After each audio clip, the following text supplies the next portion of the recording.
Welcome back. This is the lecture 10 of the series of lectures in which I would like to introduce the Brouwer equivariant degree. Let me begin with a kind of a remark, observation that somebody pointed me out that one of the videos had no audio after 20 minutes. Yes, I understand now that this happened because I use Camtasia and I had to pause the video, the recording for a moment, and after restarting everything came without audio. I do not know how it works, but definitely this is a flaw, and I hope someone can help me out with this issue. For a moment I decided not to use pause, which causes, of course, sometimes re-recording several times, as I'm not so skillful with this thing. Let me begin with my promise to give several references. These references I have chosen for the purpose of referring to the undone proofs or some facts that we need to add in order to complete our presentation. So the main reference will be to our book. This is the book, and we are writing a new version, new presentation, which will be complete, which contains new chapters and new applications, and will be more relevant to the material that I'm presenting now than that one. And also the book of Braddon, where you can find several facts about the Lie groups and their representations that may be very useful. Definitely the book that I recommend to everyone, as it is covering the material that we are presently doing with all the details, and this is a very carefully and very well done book. This is by Kawakubo. And of course there's some other book that I can pull out. This is our early book, and in this book we had also something that was kind of an introduction to the equivariant degree theory. So those are the references. I will be referring to these references using the numbers 1, 2, 3, and possibly 4 when it is needed. So let me return to the topic. So what do? We are studying G spaces. So the G is a compact Lie group.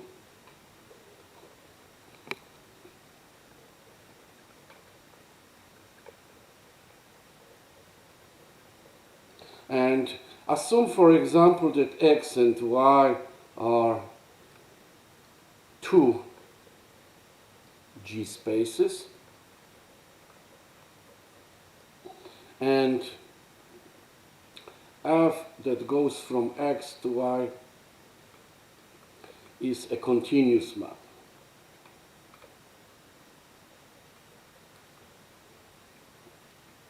Let me recall that F is called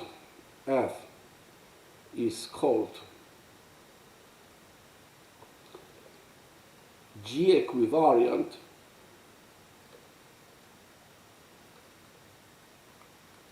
or simply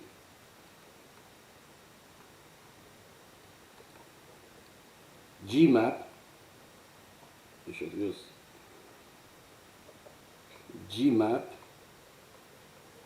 if it commutes with the action.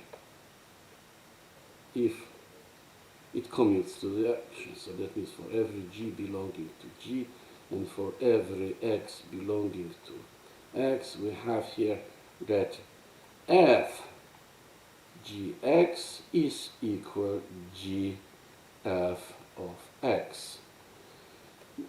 It is kind of important to notice, so notice that a G map, for a G map, for maybe like this, for a G map F from X to Y and H subgroup of H anyone, we always have here that F, which is which you take the x fixed points, it will be mapped into the fixed points, h fixed points in y. So it is possible to define, and this will be f h that is equal to f restricted to x h. It goes to the x h to y h. And here, this map is not anymore G equivariant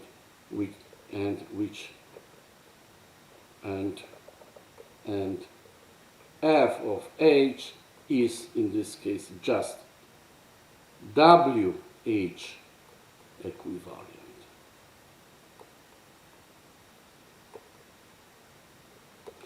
So that's a simple observation.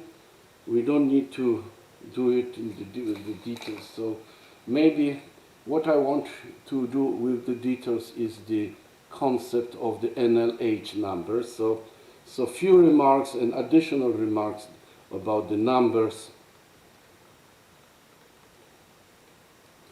NLH. We will be using them in both in the theoretical and practical computations. So let's recall. So what we have here, assume, again, G is a compact Lie group. Assume that we have three subgroups, that L smaller equal than H smaller equal than G. This means those are the subgroups. And we defined already in the previous lecture this set that is not a subgroup in general. So this is called N, capital N. And that one is equal, by the definition, this is the G belonging to G such that GL, G minus 1 is smaller than H. Smaller equal than H, that means this is a subgroup. We proved that NLH is actually a closed subgroup of G. Since G is compact, so of course NLH is in this case a compact set. We will be referring to it. Of course, we also pointed out that we have here an action from the, so we have here from the left, so there is a, so NH acts from the left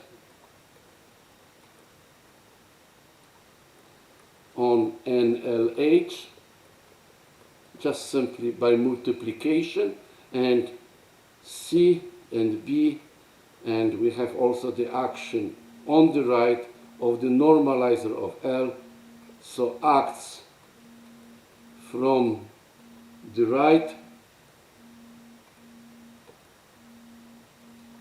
on NLH. So we will use these facts, but first of all, notice that since NLH is NH space, we have two orbit spaces. This we have the following.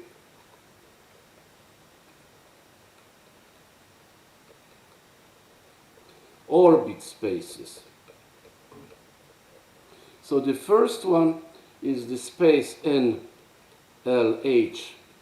divided by H, and write it clearly. What does it mean, orbit space? Orbit space, you take the orbit of an element G from this space.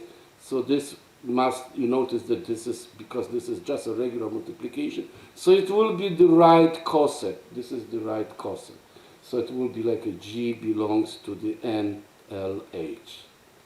So that's that one. And of course you have also NLH, which can be divided by NH.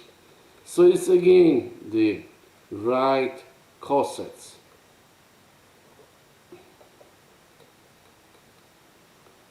Right cosets. So this is orbits are the right cosets here. Very good. And of course, we indicated that NLH is just nothing else than the cardinality of NLH divided by NH. And this number can be finite, and in such a case it will be the number of elements, so that's an integer or infinite, and in this case we consider this to be just cardinality. We will be interested only in those cases when this number is finite. So this is the number NLH, and that's a definition that we will be using. So, couple of observations. First of all, notice that NLH, and I here divide it by H, is actually an NL space. And we can define this space with the action, and I said left space, with the action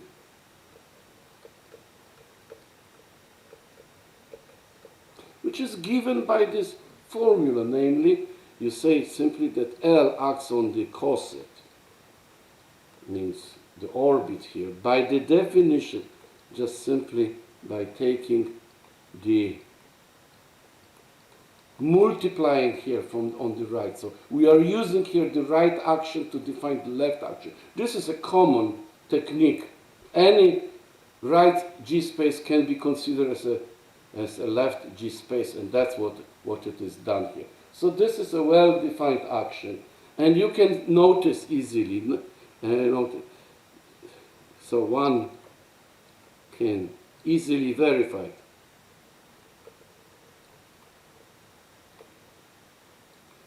that L belonging to L acts trivially.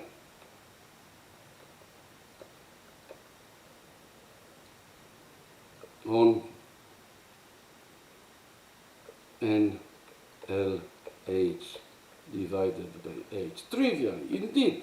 That's what does it mean, simply? What does it mean? Let's do it, because that's simple. So if something is simple, of course, we want to prove it. That's easy to do it. So what we need to show that LH G for every L belonging to L is equal H of G. But this one is equivalent to say that HGL minus 1 is equal HG.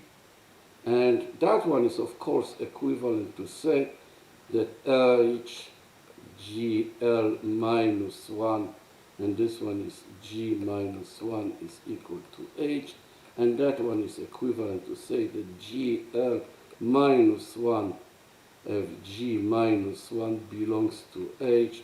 But since G belongs to NLH, so that implies that GL, G minus 1 is subgroup of H, so one can easily see that is satisfied. So yes, indeed, that's a kind of a triviality. So in such a case, thus NLH divided by H is a WL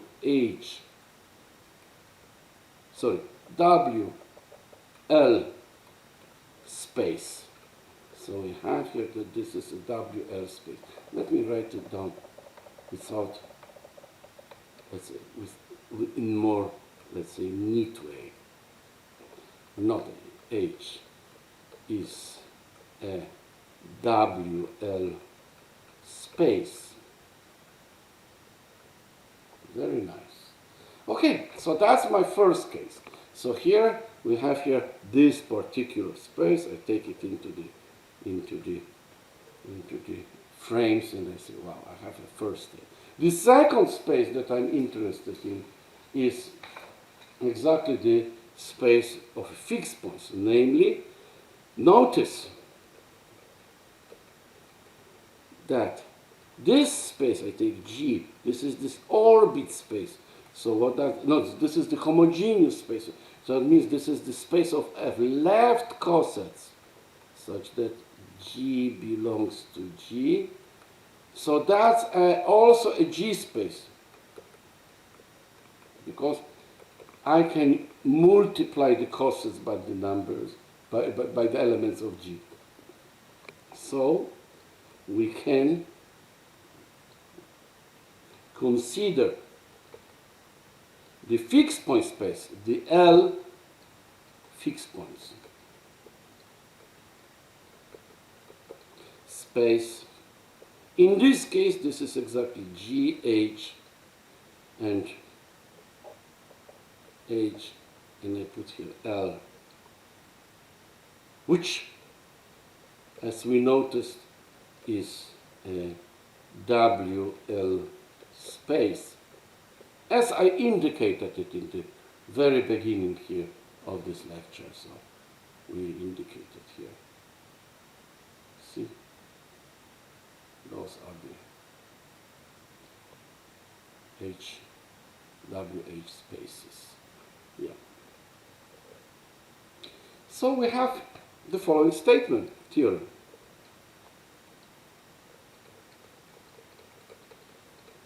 Call this one theorem 1 for today. So this will be for L smaller equal than H smaller equal than G. We defined, and this will be F that goes from NLH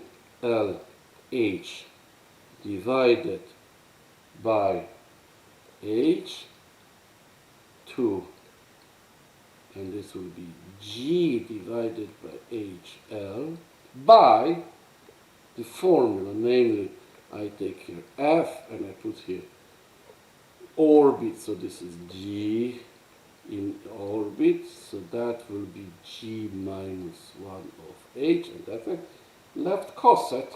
So what is this? G belongs to the NLH. So in such a case, we have 10F is WL equivariant homeomorphism.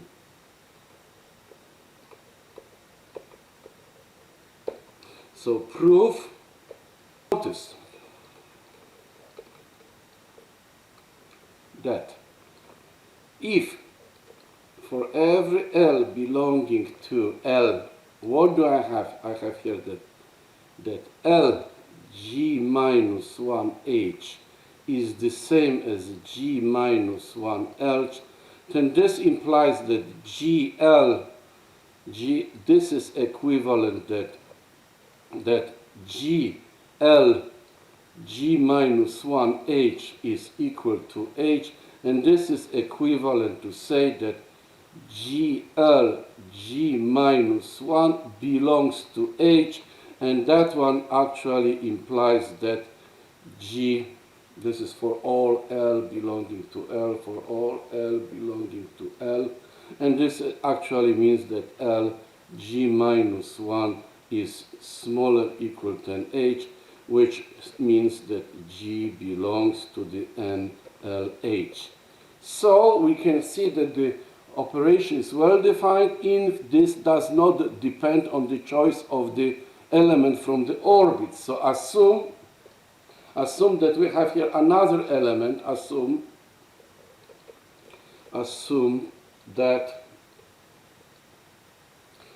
we have here G prime is equal H G for some belonging to H. So in such a case, of course, we have here that H G prime is equal to H of G, and in this case we are getting here that F of H G prime is the same as G prime, and I take here minus 1 times H. That's the definition. But since H belongs to H, I can definitely write it down like this. G prime minus 1, I put here H, and I put here H, and then I'm getting here H minus 1, and then I'm getting here that this one is equal to, and I have here G, so this will be H minus 1 G prime minus 1 H, but that one from the formula here implies that this is equal to G, and this will be minus 1, so this is G minus 1 H, but that is nothing else than F applied on G. So you can see easily that this is definitely well-defined map, so there is no problem. So of course it is one-to-one. Notice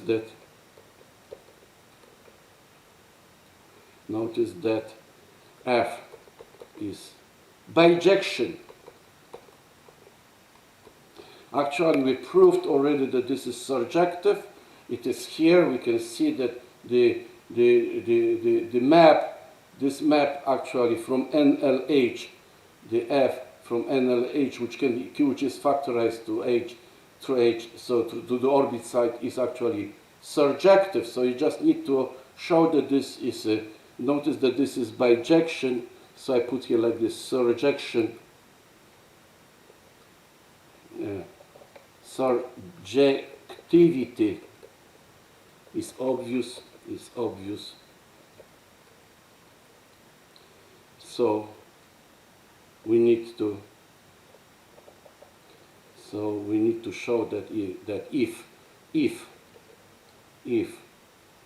G minus 1H is equal to G1 minus 1H, so then this would imply, this implies that HG1 is equal to HG, which is also trivial. Okay, done. So this is, so F is maybe one or sorry, F is WL equivariant. Indeed, check it. Let's check it. F, and I say like this, let's operate it like that. I take for every L belonging, and we take the normalizer because that's enough to prove it. So I put here L and then apply it on G is the same as F, and this will be equal to H, and I put here G, and this is L minus 1. And this one, by the definition, is GL minus 1H, and that one is simply equal L, and this will be equal to G minus 1H, and that one is L F G O. Oh, very well, we got it. So this is a bijection. This statement says that F is bijection, but since F is a continuous map from N, H, L, N, L, H, and here you have here H. This is a compact set, and this goes to the GH, which is also a compact set. So it's a bijective, so definitely bijection of two compact sets, continuous bijection of two compact sets is a homeomorphism.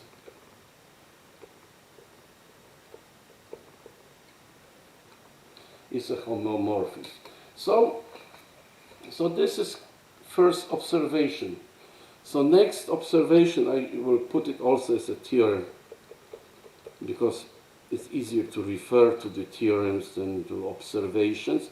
So suppose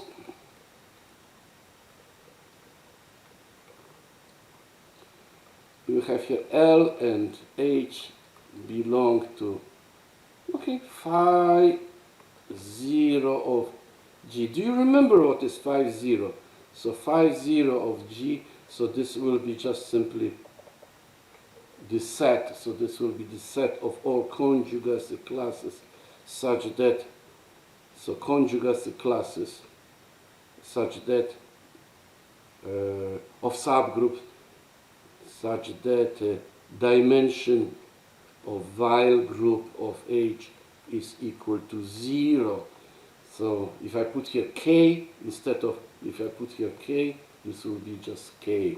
So the while group of H is a Lie group, so as a manifold it has dimension. So in this case, since G is a compact Lie group, the dimension 0 means this is a finite. So this means it's a finite. So let me rewrite it such that this is the set of all H, such that the subgroup, the while group of the subgroup is finite. Finite. So we have such a statement. So in such a case, I will show that then we have here that n, the number NLH is also finite. Is finite. Is finite. And let's do the proof. Let's do the proof. We will need a result from the book. So we need a result from the reference to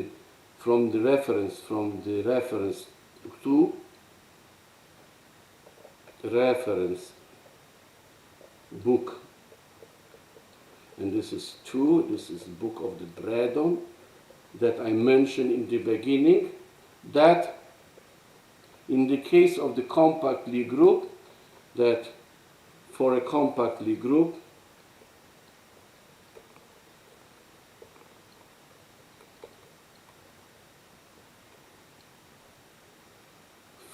for a compact Lie group we have that this space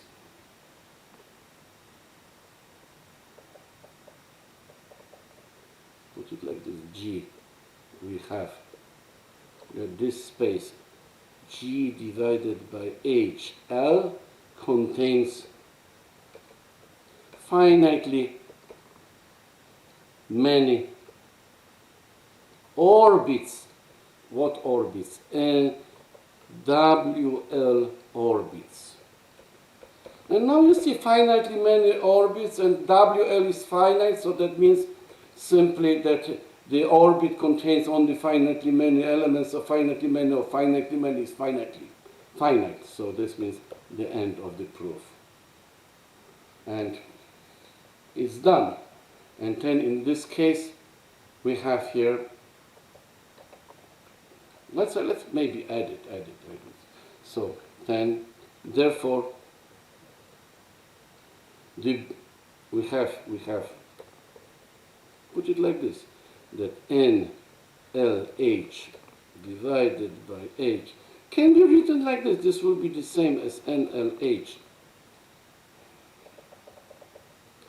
LH divided by NH times NH. H, and all those are finite numbers. So what is this? This is my number NLH, and that one is WH, like that.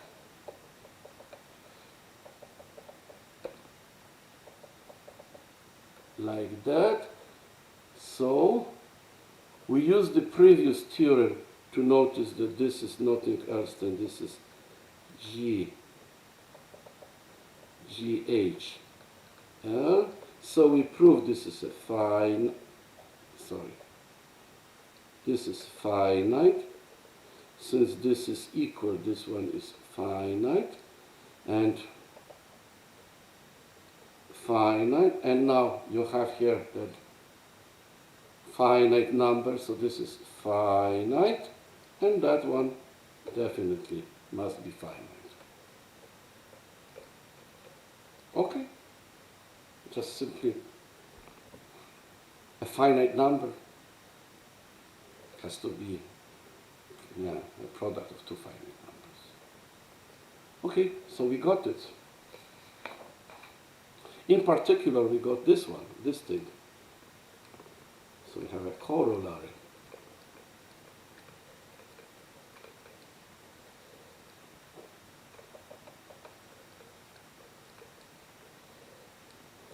have a corollary. 4, and I put here like this. L smaller equal than H smaller equal than G. Here, if WL is and WH are finite, then we are getting here the GH, and I put here L is nothing else number of elements, that this is NLH times the Weil group, elements in the Weil group of H. Did I do it correctly this time? Yeah, that's exactly what is written here. That's exactly what is written here. So we got this property. And let's write the next theorem.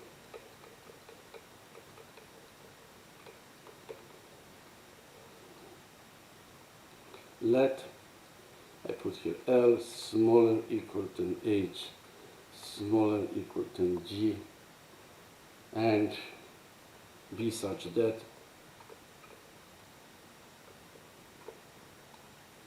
dimension, well, not dimension, WH and WL are finite. So in such a case, actually, we can use the practical definition of the numbers NLH. They simply tells you that this is the number of all subgroups H prime, such that, first of all, H prime belongs to the conjugacy class of H, and still L is a subgroup of H prime. Subgroup of H prime. So this is this number of these elements. So the proof of this statement is easy as everything what we are doing. So we're just skipping everything what is hard. We're just skipping it. Proof, and it simply says the following. So put, maybe it's simply like this. I put this set. I defined it. Sorry. This set I will denote by H, like a fancy H. So this is the set of all H prime such that this is H prime belongs to H, and L is smaller equal than A H prime. So I have this, so and defined, and so what? Bijection, we'll define bijection. But we start this bijection and by defining it on NLH. So call it like this. We start with the, maybe like B map, define the map first, map, and this goes, so it's H. So this is B, so define the map nicely, map, and this goes to H. So B on G is just simply equal to what? We define it by G minus 1H G. Notice that this is well defined. This is a well defined map because, you know, we have here GL, G minus 1 smaller than H. So L is smaller equal than G minus 1H G. So that's exactly must be satisfied for every element G. And since if, notice, so here, since for every G belonging to the normalizer, we have here that G minus 1H, G is equal to H, so we obtain immediately, that there exists a factorization. And here we have here like this. Here first we have here NLH. This goes to this H. This is my B. Then I take it, NLH, and I divide it by NH. And here I have here B tilde. And it's well defined. We existed factorization of this B tilde. That means this diagram is this natural projection pi. Pi is natural projection. So this diagram commutes. So the next thing what we notice is that it's clearly B tilde is injective, and it is also surjective, easily noticed. So bijective. So we have the statement that this is a surjective. So that proves this statement. And maybe let's put some kind of a little summary into the text. That means, let's say, I just call it like a remark, but we'll put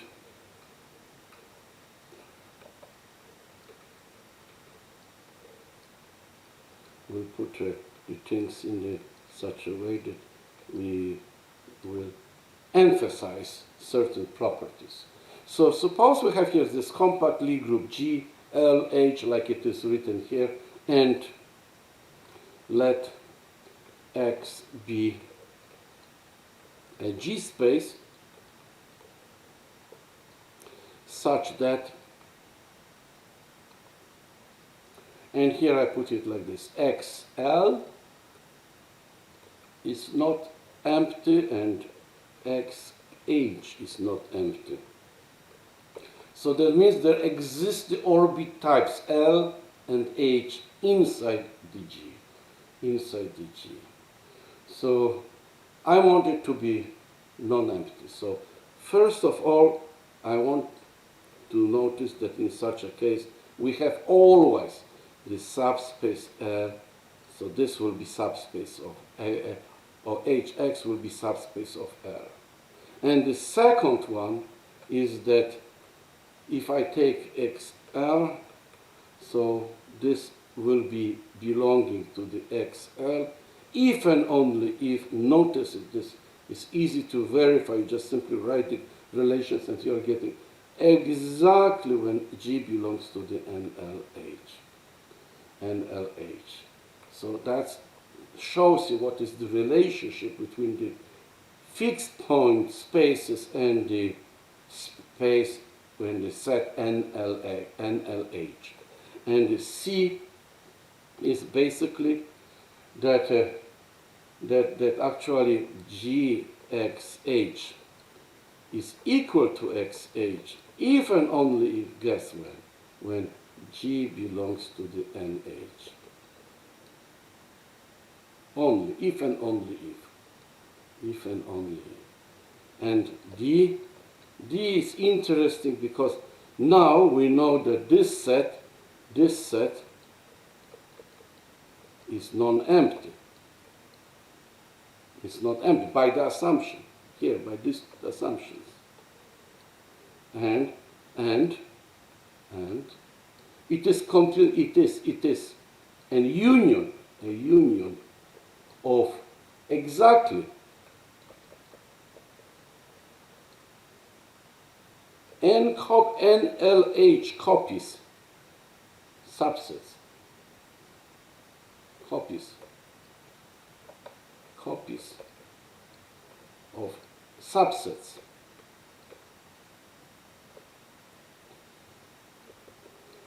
What subset?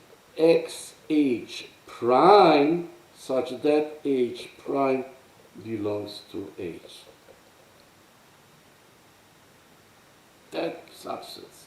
So it is actually here.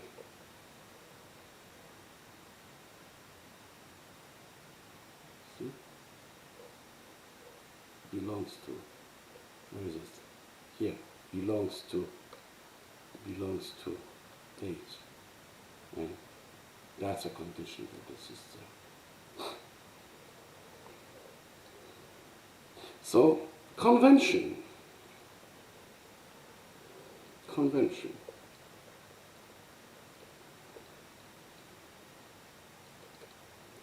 So one can easily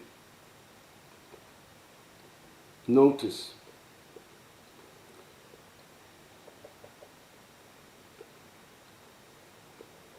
that if L is L prime, so if you have here like this L prime, and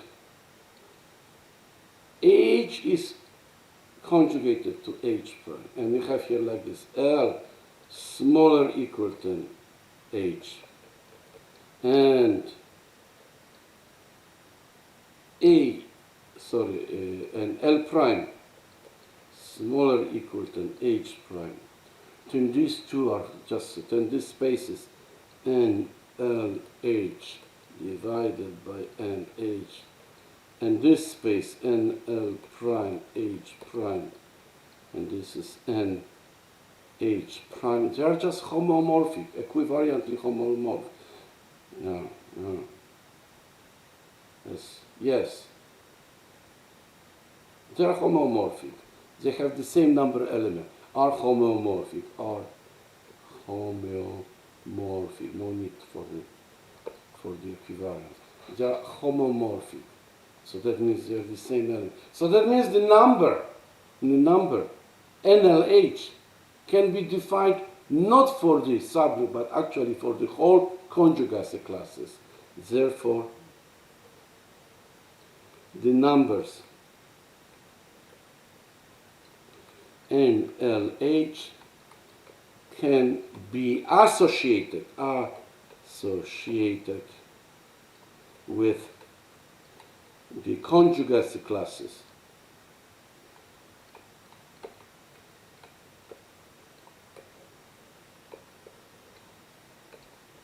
L and H.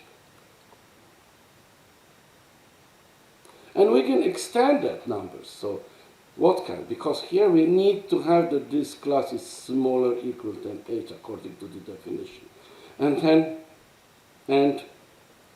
we can also put that NLH is equal always 0 if that's not true, if L is not smaller equal than H. It's not. Not. So that means a certain way we can extend this relation for all of them. And finally, let me put a final remark. This will be like a proposition.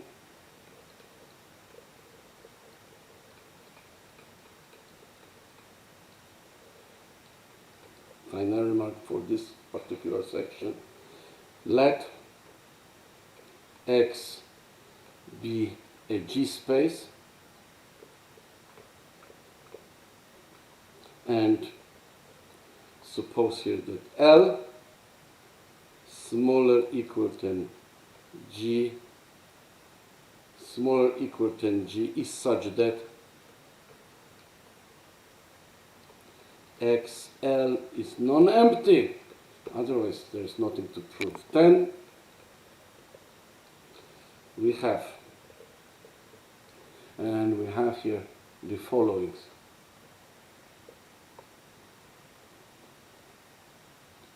That cardinality, and I take the set of all orbits of orbit type L and shrink them to a point, each of those points. So that means this is the number of L orbits in X.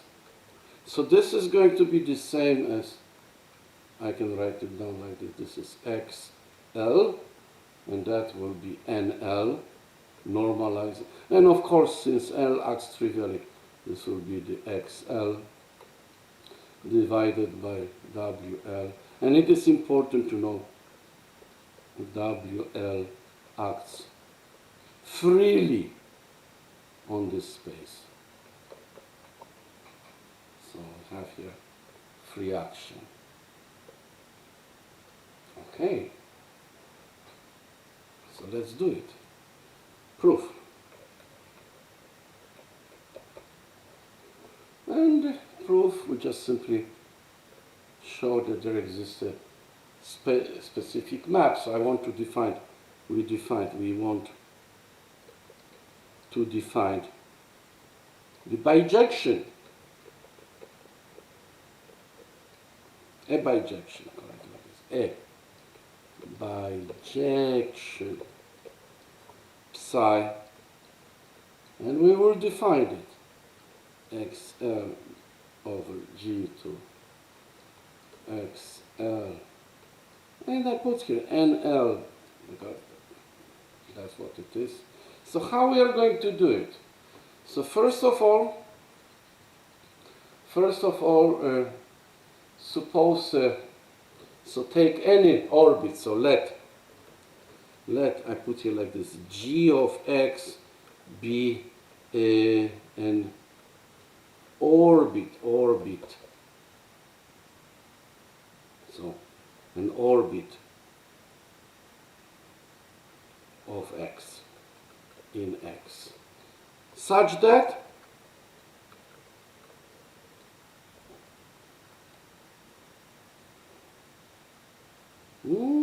that gx is conjugate,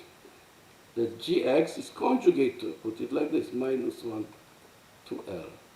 But that implies that in such a case, that means that this one, x, has exactly this orbit type L. So put y is equal g of x, so the gy is equal to L. Then, of course, in such a case, it is very easy to verify. So we have,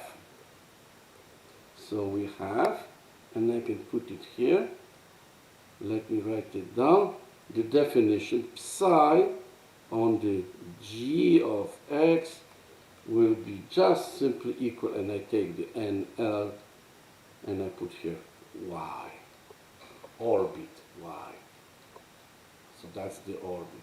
So that belongs to the x l divided by nl. It's well defined. You can see it.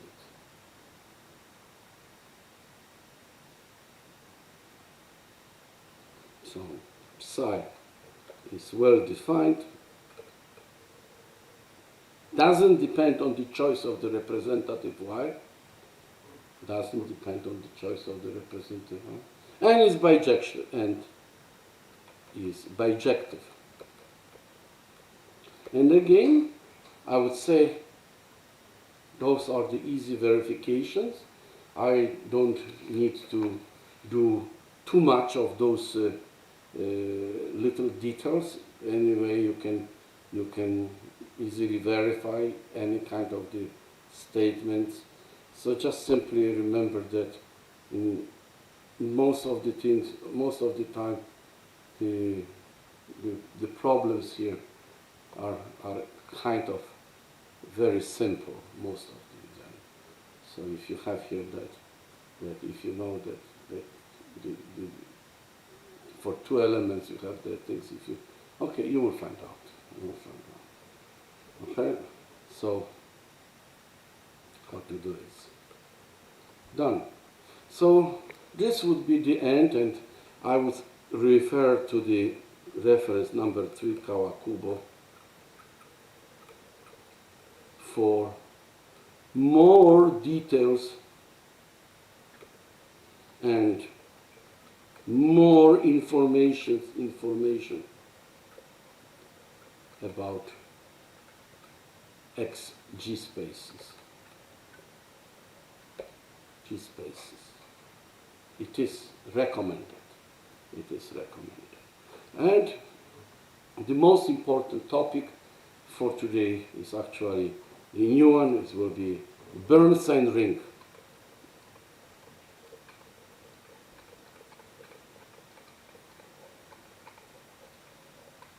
And we'll be denoting this by A over the compactly group G. So this will be the Burnside ring. So start again. We assume, as always, that G is a compact Lie group, and we already know, and I put here that A, and I put here G. So this is right now as a, and if maybe let's do it like this, and to make sure that we are not mixing up the terminology, and defined the Z module, and I put here like this A. So for now that's just a Z module. So as a free, this is a free Z module generated by the symbol phi 0 of G. So those are the conjugacy classes of the subgroups with the finite Weil group. So that means if I have here an element A belonging to AG, so this is a sequence, finite sequence of integers, because that means integers, finite sequence indexed by the subgroups from phi zeros, by the conjugacy classes of subgroups. So write it down. So A is a finite sequence of integers. So this is integer 1, but this is indexed by the H1. And this will be another another integer and another one. They are all indexed by the conjugacy classes of subgroups. And these subgroups, of course, you take them, conjugacy class, maybe J, is belonging to phi 0 of wrong G. So that's a Z module. Of course, those are the generators. So let me point out. So this phi 0 G are free generators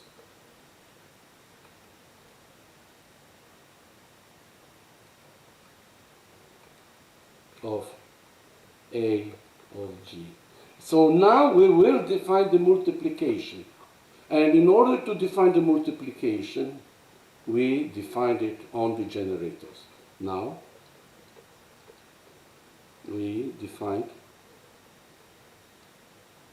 the multiplication.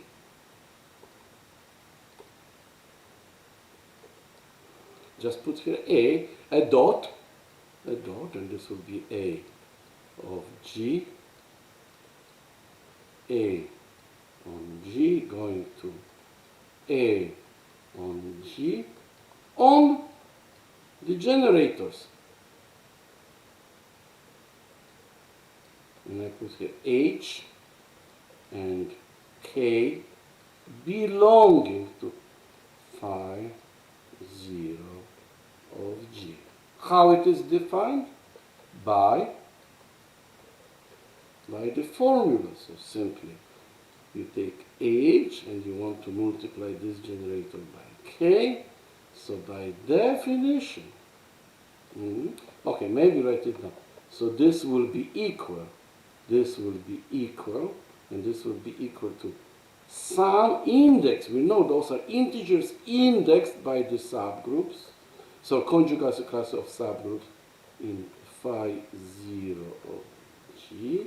So I put here, this is an integer indexed by that L, and multiplied by L, which means that's the conjugacy class that is in, let's say, showing the location. That means that's the index of NL, index of FL. Clearly, this must be finite sum, and of course, it needs to be proved. That needs to be proved. So we need to show that this formula is actually correct. So what is the? Maybe I should write ML because it comes from the multiplication. So put it like this: ML, where And now, what is ML? ML is equal, and this will be equal, and that one is G of H. You take the product. Remember, that's like a orbit of the type H. This is like an orbit of the type K. And then you take all possible orbits of the type L inside this product and kill it. So what is this number standing for? This is the number of L orbits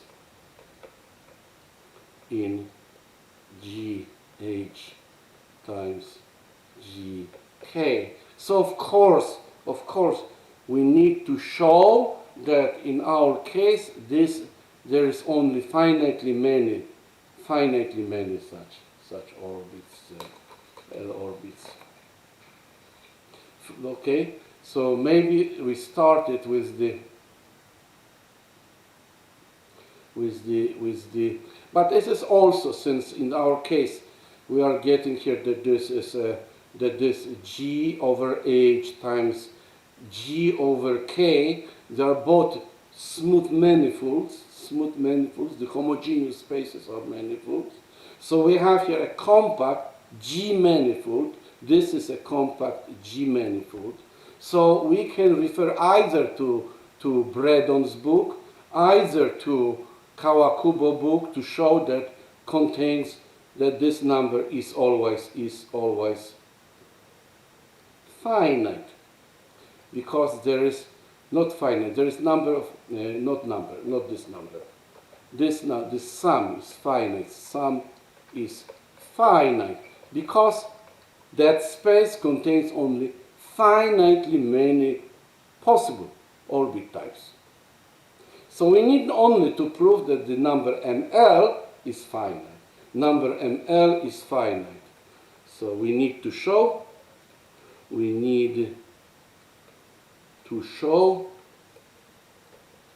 that ML is always finite.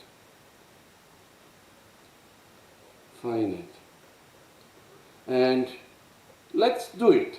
So in order to do it, first of all, notice that. Let's write it down. ML, because we did some preparation, so it's going to be much easier. So this is GH and times, and this one will be GK, and take here orbit types L divided by G. So yeah, that's the number. That's what is standing there. And now we can think about the remark that I did. So in this remark, maybe let's go to the remark. Why not? Remember, where is my remark? Here. Oh, here. See? That one. So I can take it. So that one. This set is smaller than that set. I can replace it, so it will be smaller equal to cardinality. I take a bigger set. Maybe write it down first like this. GH times GKL, and this will be WL.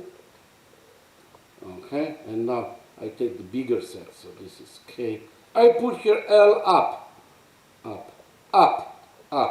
So it was down and going up, set is increasing. And then divided again, divided by WL. And now we have the assumptions. L has finite Weyl group, K, H, okay. So what do we get?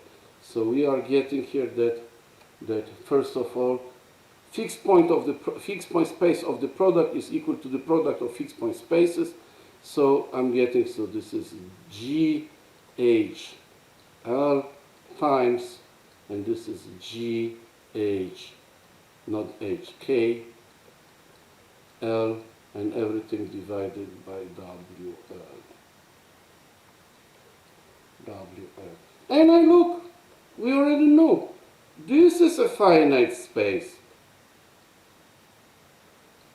This is a finite space.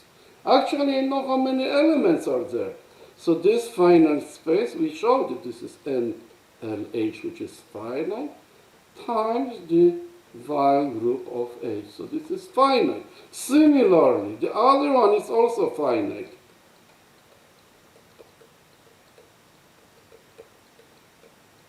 That's number. All of them are number. So we know that that space has finitely many. So this is finitely many. That one. Many elements. So that number is finite.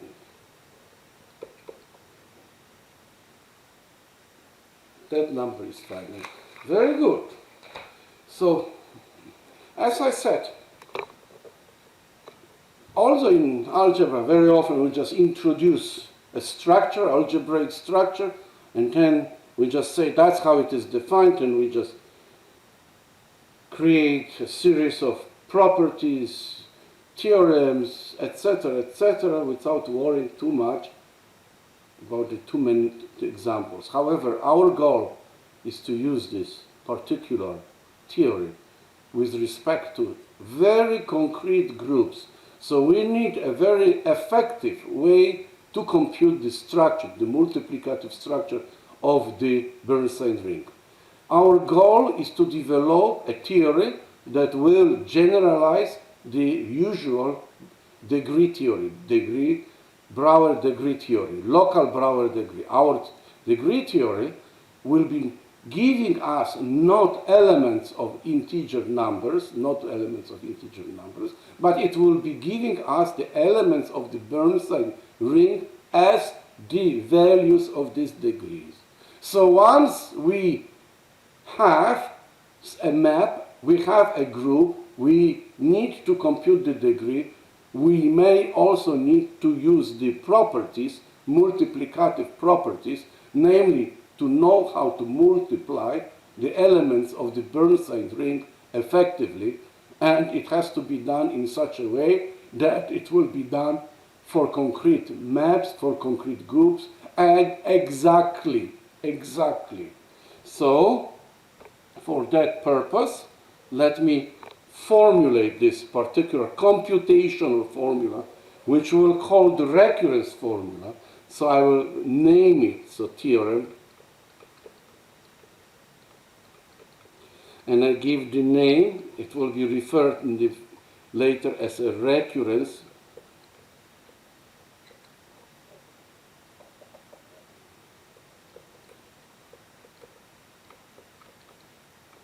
formula.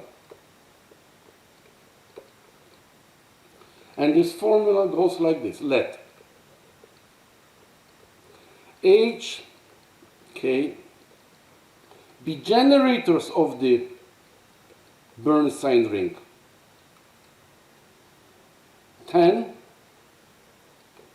we have in the Burnside ring AG that if you multiply H times K, then of course we already know this will be, that's how we wrote it. This is L belongs to phi 0 G, and this will be ML, and here we have here L, and now there is a concrete formula, namely where, and that's my formula, this is called this double star, and this will be ML equals, and I know it will require a long line, so it will be N L H W H N L K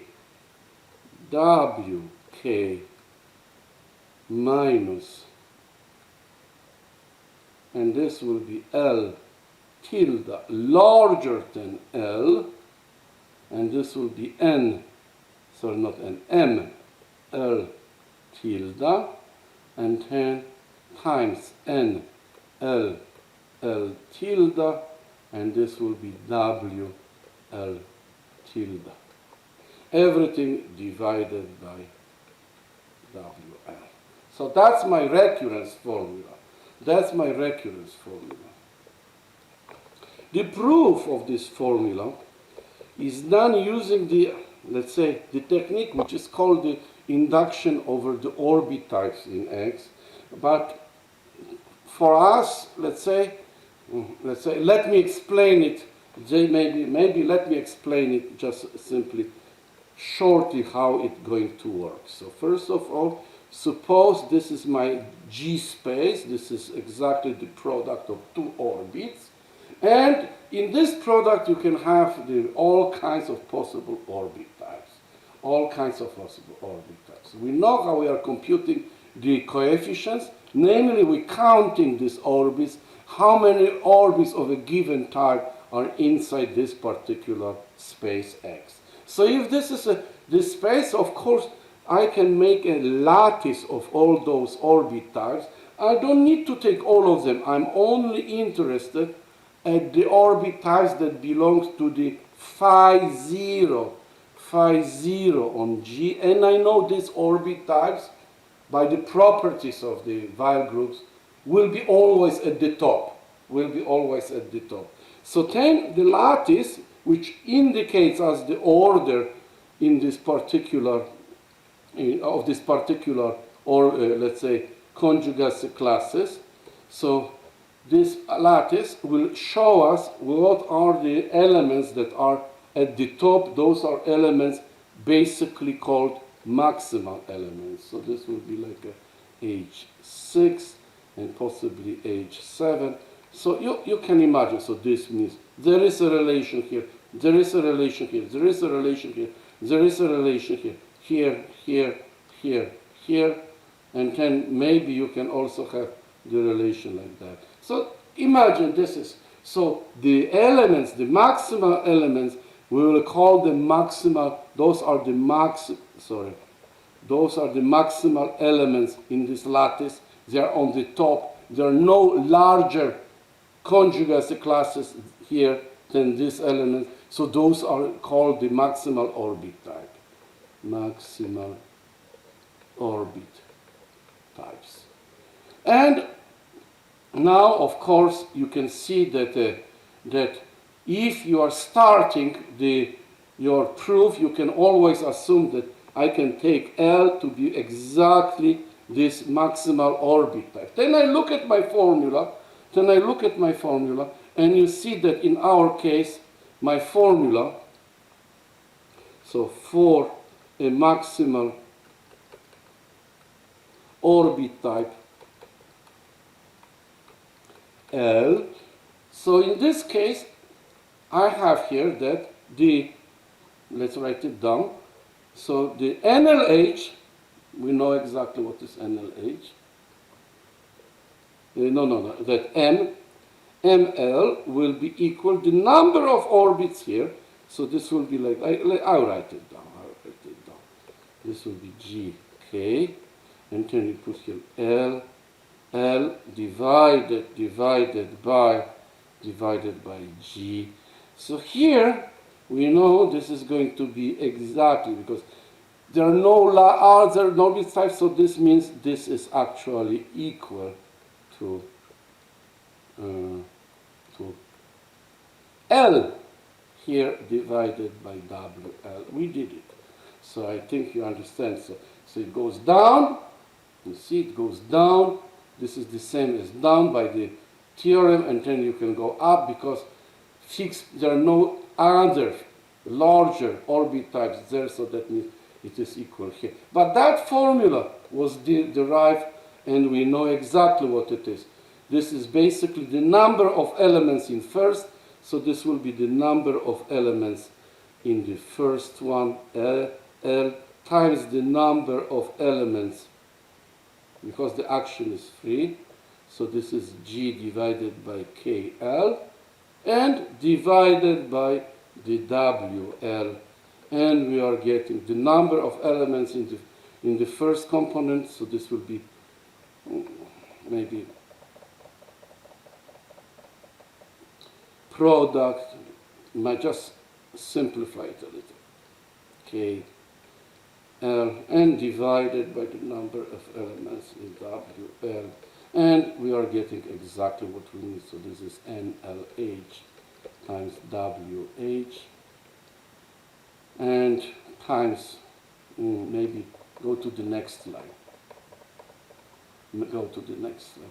And this is NLH times WH times NLK times WK divided by WL. And that means formula is true.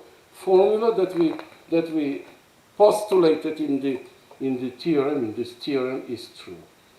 So that's clearly done. So next thing is to consider the case when it is not maximal. So assume,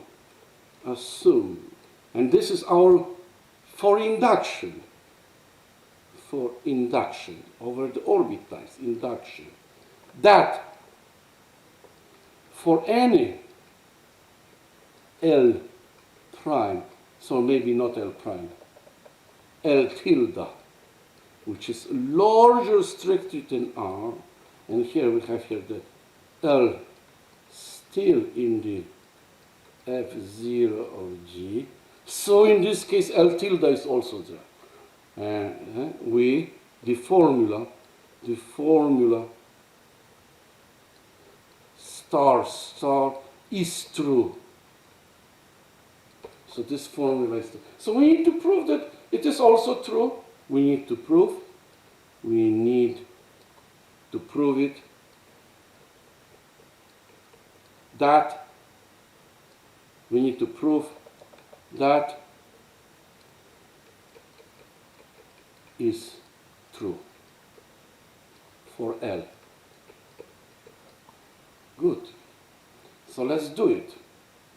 So just simply, I change the page because I'm approaching the end and I'm afraid I will be cut off. This means proof wouldn't be finished. So in such a case, I have here this particular situation. So I am interested, what is this space? I know what it is, this space. I can just simply say, take that one, take the fixed point, and remove all the orbits that do not belong there.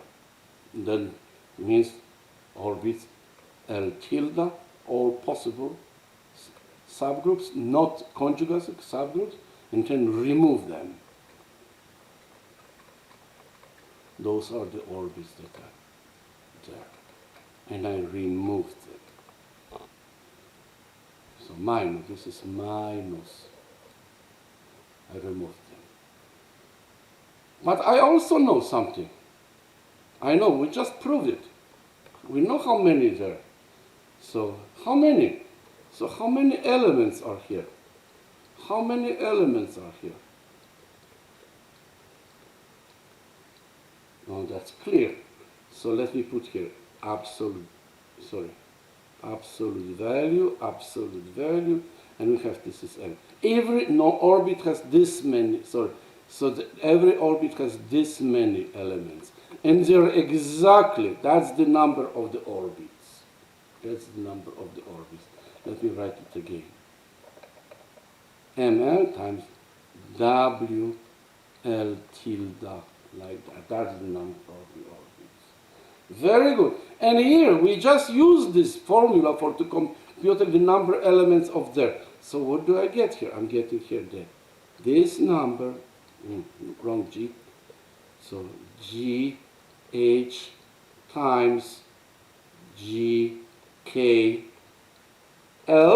number, now I take the number, is equal, and we have it. So this is NLH times WH times NLK times WK. Very good. And then you have minus, and union is disjoint, so it is sum, and that one is L tilde larger than L. And we know that's here. This is ML tilde, and WL tilde. So now I can look. I know that I want to replace this sum, I want to replace by this summation. And I put here like this, L tilde larger than L. So I look at all possible this L. You have here like this, L tilde conjugated to L tilde prime. So how many of those L tilde prime like that happen in this summation? And we have it, we showed it. It is actually, where is it? Here, we have it. Look, this is written here, exactly this particular number of times. So we go back and we rewrite this sum again. So we write it down, this is equal, and I put here again, this is NLH times WH times NLK times WK, and then it's minus, and here I have here L tilde larger than L, and then I have here ML tilde, and that's the number of these instances, and then I put here like this WL tilde, and I have the number of elements in this set. And since the WL acts freely, I just need to divide this number by WL in order to get the number NL. So the number of orbits. So this is NL, the number of orbits in this space. And that's how it is completed. So this is the end of this proof. Thank you.